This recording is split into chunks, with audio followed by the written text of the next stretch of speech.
അതിന് നമുക്ക് ഇഷ്ടം പോലെ ഉദാഹരണങ്ങളുണ്ട്. നമുക്ക് നമ്മുടെ ഇപ്പോൾ തന്നെയുള്ള ട്രംപിനെ ഒന്ന് നോക്കാം. ട്രംപിന്റെ കാര്യത്തിലേക്ക് ഞാൻ കടക്കുന്നില്ല.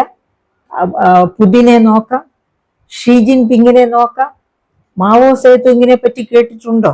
അദ്ദേഹത്തെ പറ്റി കേട്ടിട്ടുള്ള കാമാസക്തി അത് പറയാനേ പറ്റത്തില്ല പൊതുജനത്തിന് മുൻപിൽ. അത്ര ആസക്തനായിരുന്നു അദ്ദേഹം. അധികാരത്തിലും പിന്നെ ഒന്നിലും അദ്ദേഹം കുറവായിരുന്നില്ല.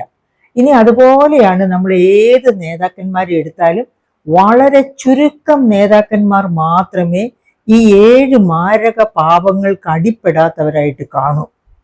അങ്ങനെയുള്ള ഒരു നേതാവായിട്ടാണ് VD സതീശനെ നമുക്ക് കാണാൻ കഴിയുന്നത്.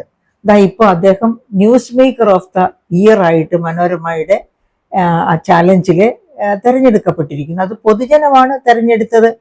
അപ്പൊ പൊതുജനം ഇത്തരം അദ്ദേഹത്തിന്റെ സ്വഭാവ ഗുണങ്ങൾ തീർച്ചയായിട്ടും കണക്കിലെടുത്തിട്ടുണ്ടാവണം. കാരണം നേരത്തെ ഓട്ടീസൺ പറഞ്ഞതുപോലെ തന്നെ അത്തരം മാരക പാപങ്ങളിലേക്ക് പോകുന്നില്ല എന്ന് മാത്രമല്ല, കഴിവതും ഏതുവിധ സാഹചര്യങ്ങളിലും, അതായത് മനസ്സ് മടിപ്പിക്കുന്ന അല്ലെങ്കിൽ ഉഗ്ര കോപിഷ്ഠനാക്കത്തക്ക സാഹചര്യങ്ങളിൽ പോലും വളരെ മനസാന്നിധ്യത്തോടെ ആരെയും സമീപിക്കുന്ന, എന്തിനേയും ഫേസ് ചെയ്യുന്ന ഒരു സ്വഭാവ ഗുണം, അത് വളരെ വളരെ അപൂർവമായിട്ട് മാത്രം രാഷ്ട്രീയ നേതാക്കളിലും, പ്രത്യേകിച്ച് രാഷ്ട്രീയ നേതാക്കളിലും കിട്ടുന്ന ഗുണമാണ്.